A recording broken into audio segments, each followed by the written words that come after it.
દર્શક મિત્રો, ગુજરાતી નિર્ણયમાં આપનું સ્વાગત છે। ડભોઈના ધારાસભ્ય શૈલેષભાઈ મહેતાએ સુપુત્ર સાથે કર્યું મતદાન। પ્રાપ્ત વિગતો અનુસાર ડભોઈના ધારાસભ્ય શૈલેષભાઈ મહેતાએ સુપુત્ર સાથે મતદાન કર્યું। શ્રીરંગ વિદ્યાલય સુખધામ 4 રસ્તા વાઘોડિયા રોડ વડોદરા ખાતે આવી મતદાન કર્યું। વહેલી સવારે જ મતદાન કરવા મતદારોને કરી અપીલ। ડભોઈના ધારાસભ્ય શૈલેષભાઈ મહેતાએ મતદાન મથકે પહોંચી મતદાન કર્યું।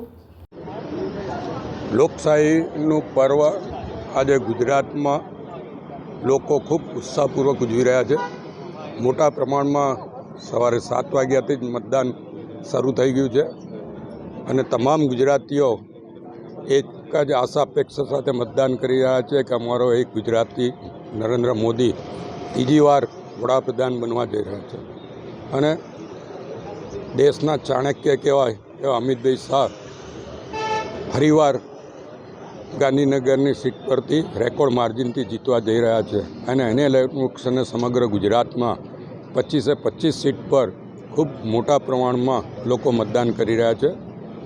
સુરતની એક સીટ બિનહરીફ જીત્યા છે, ત્યારે 26 સીટો ત્રીજી વાર ભારતીય જનતા પક્ષ મોટા માર્જિનથી જીતવાનું છે।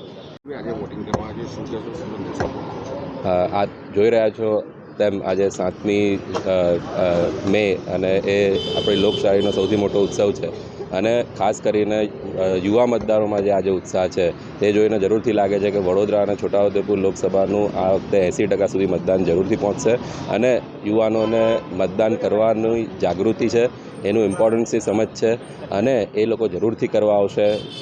ઉપરથી સરકારે જાહેર રજા જાહેર કરી છે, તેનાથી મતદાન વધુને વધુ વધી રહ્યું છે। યુવાનો વડીલોને પણ મદદ કરી રહ્યા છે અને સવારે 7 વાગ્યાથી બધા બૂથ પર મોટી લાઈનો છે, એ જોઈને ઘણી ખુશી થાય છે અને વધુમાં વધુ મતદાન થાય એવી સર્વે નાગરિકોને અપીલ કરું।